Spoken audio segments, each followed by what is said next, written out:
Hi, welcome to our channel where we share the most intriguing stories.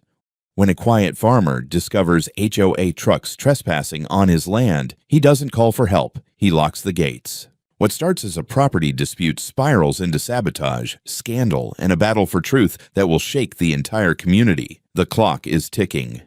I woke up that morning like any other, planning to spend the first half of the day pruning the citrus trees and checking the irrigation system out by the west slope. Sonoma County mornings have this cool mist that wraps around the fields like a blanket, and I'd grown to love the way it sat on the grass before the sun had a chance to burn it off. Coffee in one hand, clipboard in the other, I stepped out onto my porch, not expecting to see anything but dew and early birds. Instead, I saw a line of trucks. 3 of them, crawling through the open utility gate on the east side of the property. White box trucks, big ones with Sunny Grove Hills HOA Community Supply Program, slapped across the sides in bold green lettering. My hand froze with the coffee cup halfway to my mouth. They didn't hesitate, didn't stop, didn't even honk. They just rolled right in, turned onto the dirt path between the orchard rows, and began parking, one after another, in the clearing near the fig trees. I watched in silence for a moment. I didn't panic. You don't run a ranch this long without learning how to suppress your initial urge to shoot first and ask questions later. But something about the way they moved, like they'd done this before, like they belong there, that set my nerves on edge. My first thought was maybe they got lost or took a wrong turn. But that fantasy evaporated when I saw workers in HOA branded polo shirts hop out and start unloading pallets of produce. I set down my coffee, grabbed my phone, and made my way down to the clearing. "Morning," I said as I approached the first guy, young, probably no older than 20, hauling a box of sweet potatoes like he was stocking shelves at Costco. He barely looked up. "Morning, sir."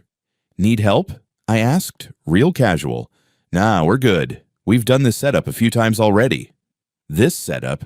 "Yeah, the pop-up point for Sunny Grove. Miss Fleming said we'd be using this space today." He gestured vaguely around the orchard like it was some shared community center. "Miss Fleming," I repeated. "You mean Karen Fleming?" He nodded without missing a beat. "Yeah, the president." I stared at him for a long second, trying to make sure I'd heard right. Then I turned on my heel and walked back up to the house. Didn't say another word. I had no obligation to yell at a kid who was just following orders. I opened my laptop, pulled up the access control dashboard, and locked every gate on the property. The east gate, the one they had driven through, sealed with a metallic clunk. Then I activated perimeter lockdown mode. Anyone still on the inside? They'd be staying until we sorted this out. My phone was already ringing. Caller ID, Karen Fleming. I let it go to voicemail. Instead, I called up my property attorney. Left him a message too, short and sweet. HOA just trespassed. Need confirmation. Enforcement of standing access clause. Charging rate applies. I knew the answer, but I wanted it in writing. Then I picked up the phone and called Karen back. She answered on the second ring.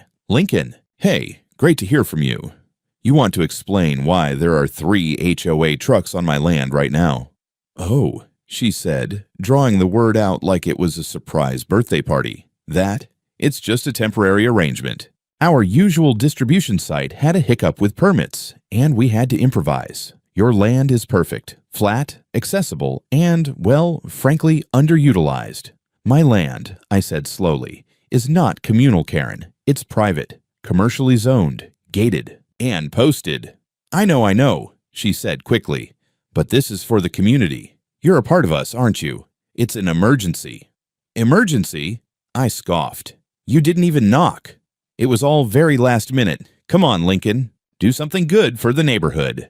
I took a breath and opened my contract template folder, clicked into the unauthorized use clause, copied the section, and pasted it into an email addressed to her. "I just sent you an invoice," I said calmly. "Starting from the moment your trucks breached my gate, the charge is $500 per hour per vehicle. That's $1,500 per hour. We're going into our second hour." "Excuse me," she snapped. "You heard me. That's extortion." "No," I said, still calm. "That's my standard operating rate for third-party usage of my land, per contract." "Which you would know, had you bothered to ask." She started to say something else, but I ended the call before she could get it out. The trucks weren't going anywhere, and neither was I. They wanted to play logistics? Fine, let's play. By the time the trucks had been parked on my land for 3 full hours, my phone had lit up with messages from numbers I didn't recognize. HOA board members, I assumed, trying to sound polite while strongly hinting that I should release the vehicles to avoid unnecessary complications. My reply was simple: happy to release them once payment is made in full. Clock's still running. I attached the updated invoice. I figured it wouldn't be long before someone escalated. Karen wasn't the type to take no lying down. Sure enough, not 15 minutes later, I heard the low rumble of engines near the front gate. I checked the monitor and saw 2 black and white patrol cars parked just outside, emergency lights rotating lazily in the November sun. I met them at the gate myself, unlocked it manually. Always better to look cooperative when law enforcement's involved. 2 officers stepped out, both mid-40s, both with the same exhausted expression of men who'd probably rather be anywhere else. "Good morning, gentlemen," I said, tipping my hat slightly. I assume this is about the trespassing situation. One of them, Officer Mendez, gave a small smile. "Mr. Rhodes?" "That's me." He gestured toward the property. "We've received a call from a Ms. Karen Fleming claiming you're unlawfully detaining vehicles belonging to her community organization." I almost laughed. "You mean the vehicles that unlawfully entered my land at dawn without permission and set up a commercial operation in my orchard?" Mendez looked at his partner, who was already thumbing through a tablet. "Would you be willing to show us your property documentation, sir?" "Absolutely. Come on in." I led them up the gravel path toward the house, where I had already laid out a folder on the porch table, complete with plat maps, zoning declarations, recorded deeds, and a laminated copy of my third-party access clause with my rates. For unauthorized use, I didn't just run a ranch. I ran a logistics hub on the side. My paperwork was sharper than a damn scalpel. As they reviewed the documents, Karen's shrill voice pierced the air. She stormed through the open gate behind the cops, heels clacking on the gravel like she was making an entrance in some HOA-themed opera. "This is outrageous," she snapped. "He's holding our trucks hostage." "This is extortion." Officer Mendez held up a hand without even turning around.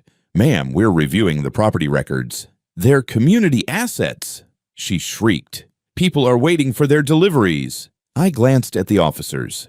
"Would now be a good time to show you the security footage of the trucks entering without clearance?" Mendez nodded. "Yes, please." I led them inside, pulled up the time-stamped footage from my exterior cameras. There they were, trucks entering uninvited, workers unloading, no one asking a damn thing. Karen, by the way, never appeared on the footage herself. She'd sent the labor, not her face. Cowards move. The officers took notes.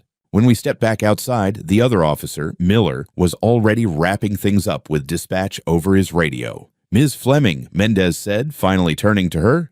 "Mr. Rhodes has presented valid property ownership, and there is no indication that he granted permission for use of this land. According to California Penal Code 602, this situation qualifies as unauthorized entry and commercial use of private property."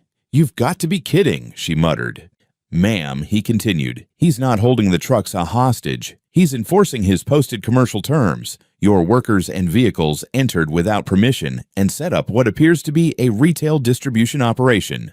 He is well within his rights to charge fees for unauthorized use. If anything, you're fortunate he hasn't filed a criminal trespass complaint yet." I could see her trying to calculate whether calling the police had just detonated in her face. It had. "This is insane. It's my community," she barked, turning red. "He should be helping us." I folded my arms. "Karen, I am not part of your HOA. I don't pay dues. I don't get newsletters, and I sure as hell didn't sign up to be your warehouse." Mendez turned to me. "Would you like to press charges, sir?" "Not yet," I said, "but I'd like this incident documented as a formal report.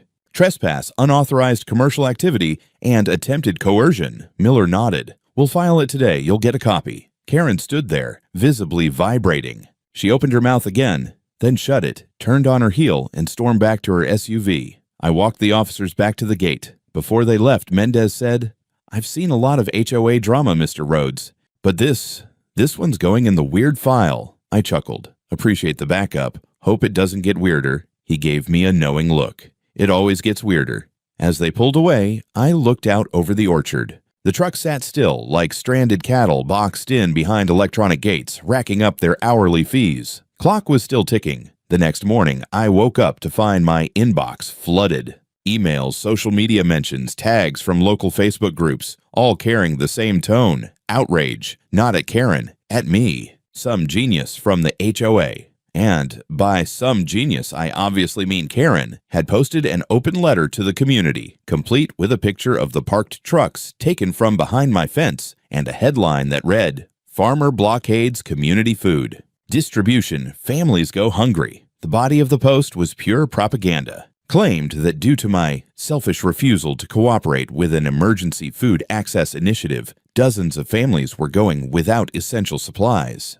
That I had imprisoned vehicles full of fresh produce and jeopardized the welfare of children and seniors. She even had the nerve to include an old photo of me at a local farmer's market, smiling in front of my stall as if to say, "Look, he pretends to serve the community, but here's his true face."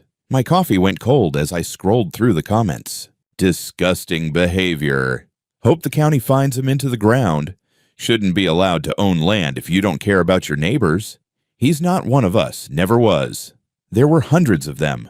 I sat still for a long moment. Then I leaned back in my chair and let out a laugh. Low, bitter, and involuntary. She really thought this would work. Karen Fleming was playing the long game, trying to turn public opinion so thoroughly against me that I'd fold just to get peace back. Hell, it might have worked on someone else, but I had receipts. I spent the next 2 hours building my rebuttal like I was prepping for war. First, I edited together a video montage using footage from my security cameras. The trucks rolling in uninvited, the unloading, the workers casually strolling around like they own the place. Overlaid GPS data pulled from the truck's own telematics, which I had access to thanks to their telematics pinging a nearby farm tower. Then I recorded a short piece to camera. No dramatics, just me in front of the orchard in boots and flannel. My name is Lincoln Rhodes. I'm the owner of this land, not a part of any HOA, not beholden to their leadership. Yesterday, without notice or permission, 3 vehicles from the Sunny Grove Hills HOA illegally entered my property and set up commercial operations.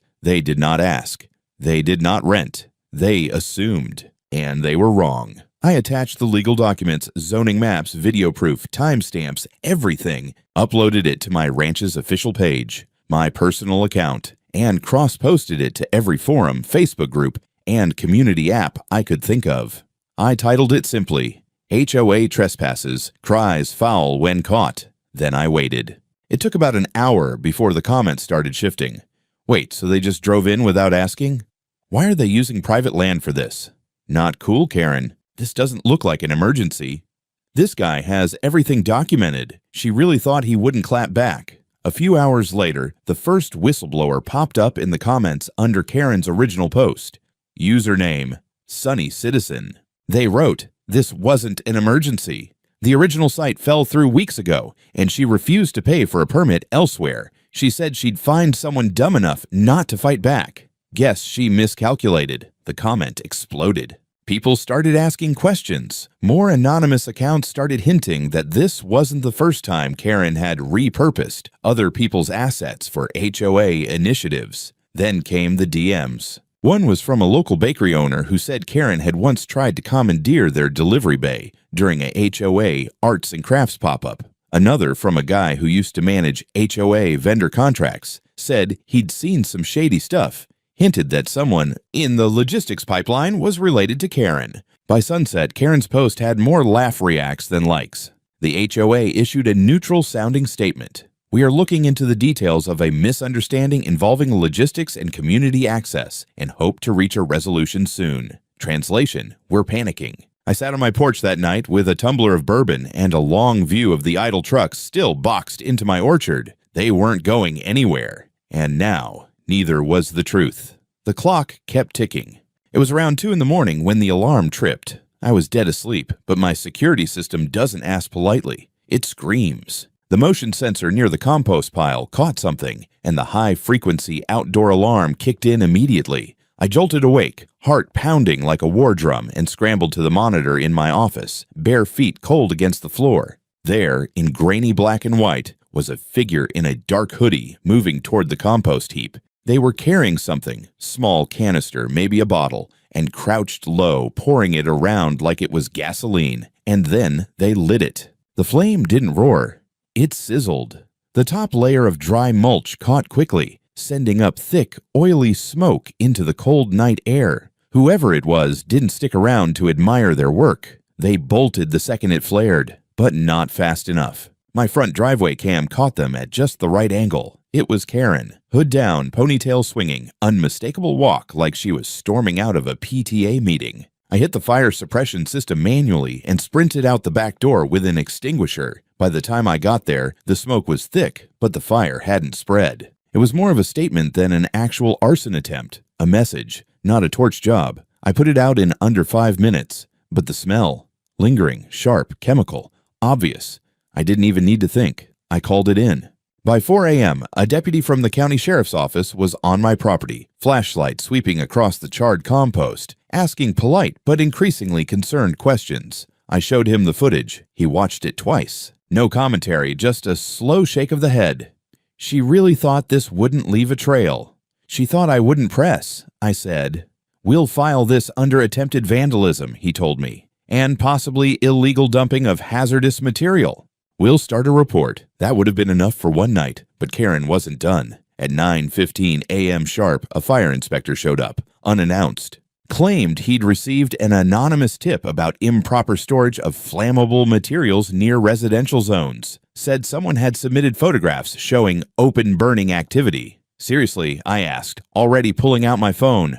You want to see what was really burning? 10 minutes later, I was showing him the same footage. He nodded, took some notes, and left in a hurry. Didn't even ask for coffee. By noon, I had a notice of violation hanging on my gate from the local health department. This one accused me of improper composting practices and excessive odor generation. It was so absurd, I almost framed it. I spent the next 3 hours submitting rebuttal documents with time-stamped video, soil sample logs, and my full inspection history, all spotless. The inspector from the county office, who'd visited me back in July, even sent me an informal message. "Looks like someone's trying to weaponize code enforcement. Don't worry, we've seen this game before."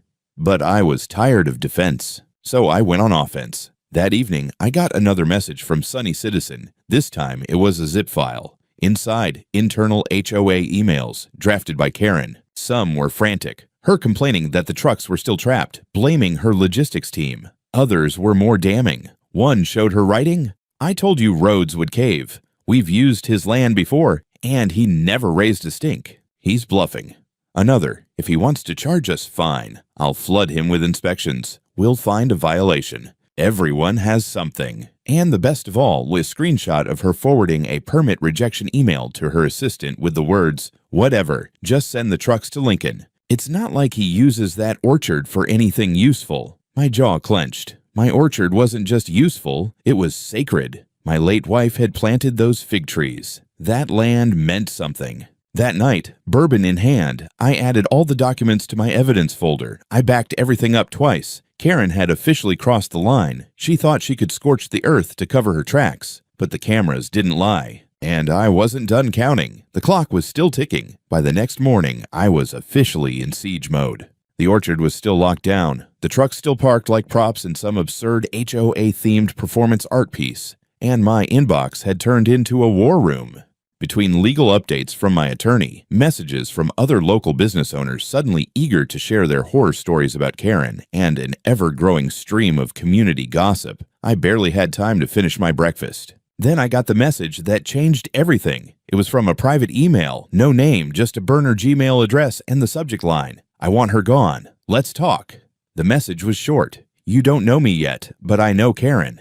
I've been on the HOA board for 5 years. I've seen the rot from the inside. I have documents, votes, private memos. She's been threatening the board, bullying dissent, and funneling contracts to her family. I can prove it.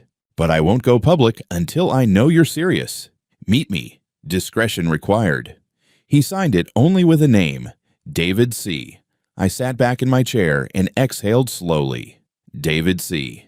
The name rang a bell. He was one of the quieter HOA board members. Didn't say much during the few community forums I'd tuned into, which usually featured Karen holding court like a suburban tyrant. I remembered he used to work in military intelligence, had 2 kids, and kept mostly to himself. Apparently, he'd had enough. I agreed to meet him at a quiet diner off Route 12, the kind of place where truckers outnumber tourists and nobody asks questions. He showed up in a ball cap and windbreaker, sat down across from me like we were old war buddies. "Thanks for coming," he said. "You were the one feeding me those emails." He nodded once. "Sunny citizen," I chuckled. "You were bold." I was careful. Karen has eyes everywhere. She's used the HOA like a private army for years. She controls the vote, the committees, the money, and now she's getting reckless, sending trucks onto your land without permission. That was desperate.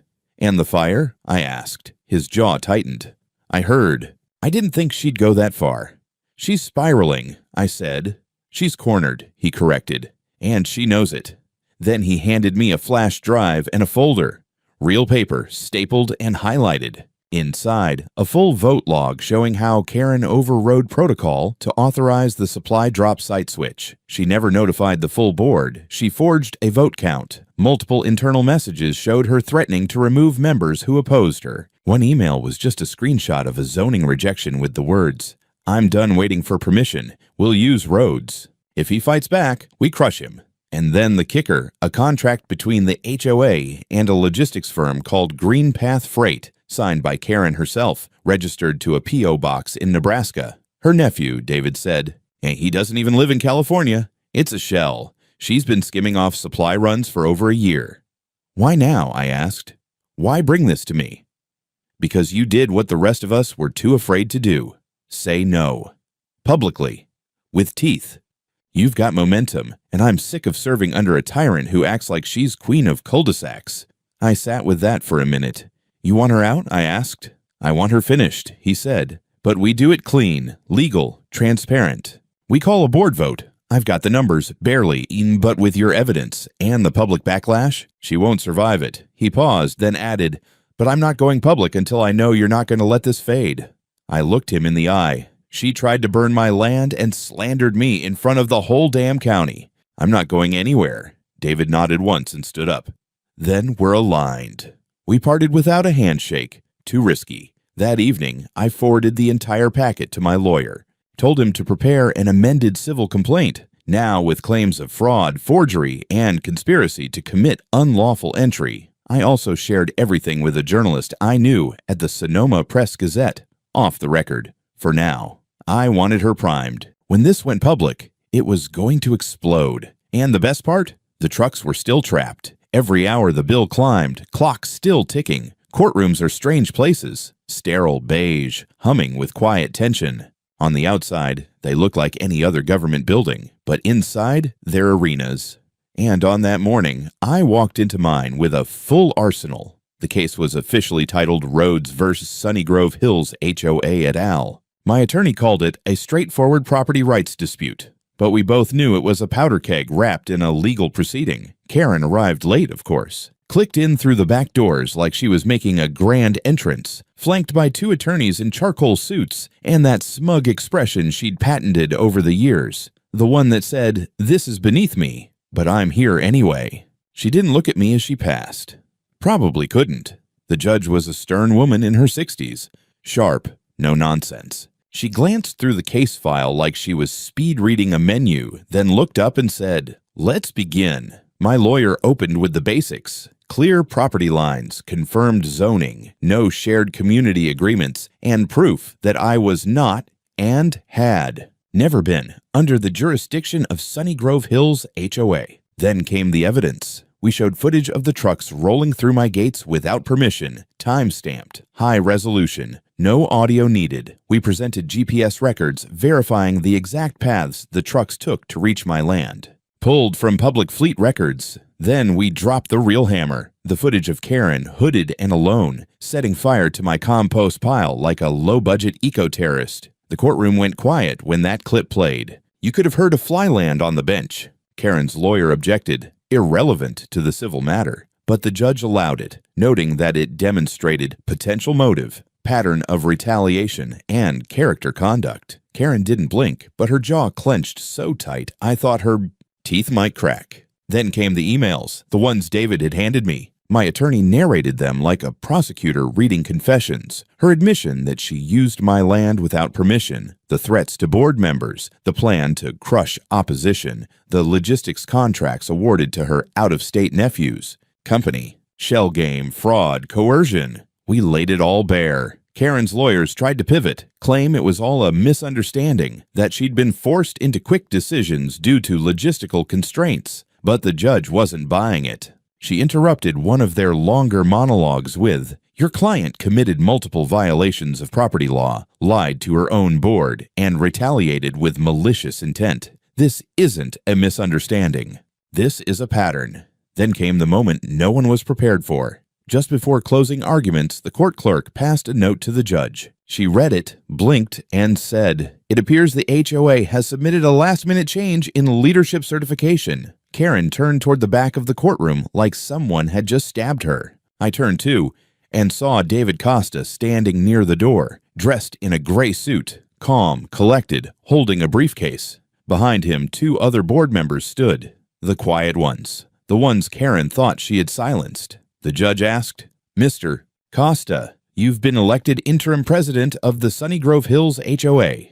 He nodded. "Yes, Your Honor, by board vote this morning. The previous president was removed for cause, effective immediately."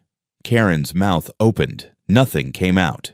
David handed the judge a certified statement, notarized and stamped. The judge glanced through it, nodded, and said, "Then this court recognizes the change. Mr. Costa, are you here in an official capacity?"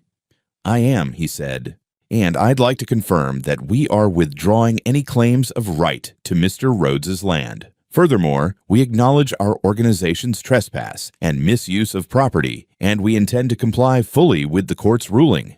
It was over. Karen looked like she'd been gutted with a plastic knife. Her attorneys tried to salvage dignity, but there was none left to preserve. The judge ruled in my favor. Full damages, $85,000 payable by the HOA. Mandatory removal of all vehicles and materials from my property within 48 hours. A court-ordered audit of the HOA's financial activity for the past 5 years. And, for the final nail, a written public apology from the board, to be published in every local outlet that had carried Karen's original smear campaign. I didn't smile. Not in the courtroom, but inside. Something settled. Not relief. Not yet. But something close to justice. As I walked out, David caught up to me. "I meant it," he said. "You didn't just stop her. You gave us the excuse we needed." I shook his hand. "You did the hard part," I said. "You stood up when it mattered," he nodded. "Now we clean up the mess."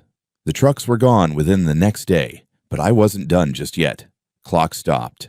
Balance pending. For a few days after the court ruling, things were almost eerily quiet. The trucks vanished from my orchard like they'd never been there. The grass still scarred where their tires had sunk into soft soil, but otherwise it was as if the whole mess had evaporated. No more HOA messages, no Karen sightings, no angry neighbors protesting at my gates. But silence like that never lasts. It started with a knock on my office door, not the house, not the porch, but the actual barn-style building I used to manage the storage and shipping side of the ranch. Only people with serious business come there. I opened it to find a county investigator and a representative from the state attorney's office. Not agents, not suits, just tired civil servants who clearly knew they were sitting on something radioactive. "We're conducting a preliminary inquiry into financial irregularities involving Sunny Grove Hills HOA," one of them said. "We understand you may have relevant evidence." I handed them the drive. Emails, contract copies, GPS logs, and the original statement from David about the fraudulent logistics contracts, all wrapped up with a bow. They thanked me. Didn't say much else. But I recognized the look. It was the same one the officers wore when they first arrived on my land. This is going to get ugly. The very next day, the Sonoma Press-Gazette published the headline, "HOA President Under Criminal Investigation After Fraud Claims and Arson Attempt." The article didn't hold back. It detailed the fire incident. It explained the illegal use of my land. It named her nephew's shell company and included quotes from anonymous board members about her iron-fisted tactics and misuse of authority. It even mentioned that she had allegedly forged internal votes, a crime that, under California HOA statutes, could be prosecuted as fraudulent governance conduct. Karen's photo, taken during one of her smug HOA pressers from last year, was now plastered above a subheadline that read, "The Queen of Cul-de-sacs may be headed for court." The fallout was swift. Residents began showing up at board meetings, livid. Videos surfaced online of them yelling, holding signs that said, "We are not your kingdom," and "Where's our money, Karen?" David, bless him, kept his cool. He promised transparency, opened up the books, brought in a third-party auditor, and started issuing refunds to members who'd been overcharged under Karen's various community initiatives. But Karen herself? She disappeared, vanished from public life entirely until she was arrested. 3 weeks after the ruling, Karen Fleming was taken into custody on charges of HOA fund misappropriation, fraudulently awarding contracts to a family-owned company, obstruction of internal board procedures, and attempted destruction of property. Bail was posted, but the damage was done. She lost her home in the neighborhood she once ruled. Her nephew's company was delisted from the HOA's vendor registry. Her name was scrubbed from every Sunny Grove page like it had never existed. I didn't gloat, not publicly, but when I passed the now quiet HOA office during a supply run to town, I did tip my hat to the empty parking lot. It felt earned. A few days later, David came by the ranch with a bottle of wine. Not cheap stuff either. We sat under the pergola near the fig trees, where this whole mess had started. "We're rebuilding," he said. "Boards being restructured. We're putting in transparency bylaws. No more unchecked presidents. Ever." "Good," I said. "Maybe it'll become something people can actually trust." "We couldn't have done it without you." I shook my head. "You would have found a way. I just gave you a match." He smiled. "No, Karen gave us the fire. You gave us the burn notice." As the sun set over the hills, I finally let the tension out of my shoulders. The orchard was mine again. Quiet, whole. No trucks, no trespassers. No HOA empires bleeding through the fence line. Just soil, trees, and silence. But I wasn't done yet. One more move to make. A month later, everything was green again. The grass where the trucks had rutted through finally took hold, thanks to aggressive reseeding, warm weather, and a stubborn refusal to let Karen's mess leave scars.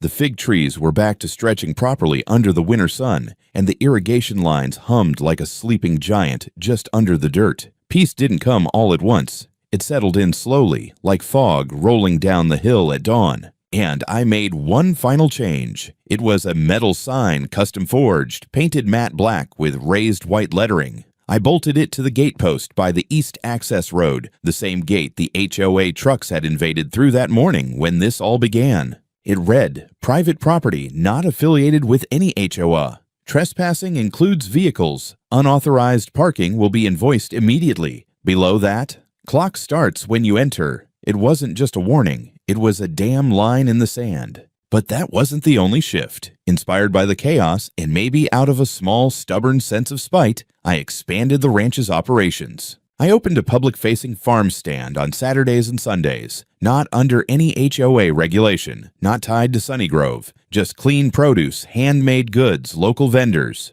Word spread fast. The first weekend, we had maybe 50 people. The second, it was 200. By the end of the month, there were rows of parked cars along the edge of the property, and I had to set up extra shade tents near the orchard. No politics, no boards. Just neighbors trading cash and conversation for food that wasn't shipped through some shadowy nephew-run logistics company. I never once mentioned Karen. I didn't need to. She'd become a ghost in the community, a cautionary tale that slipped through the hedges when people gossiped at backyard barbecues. The HOA, under David's hand, was recovering. New rules, new audits, a lot more apologies than announcements these days. But as for me, I finally got back to farming. Not just land, but peace.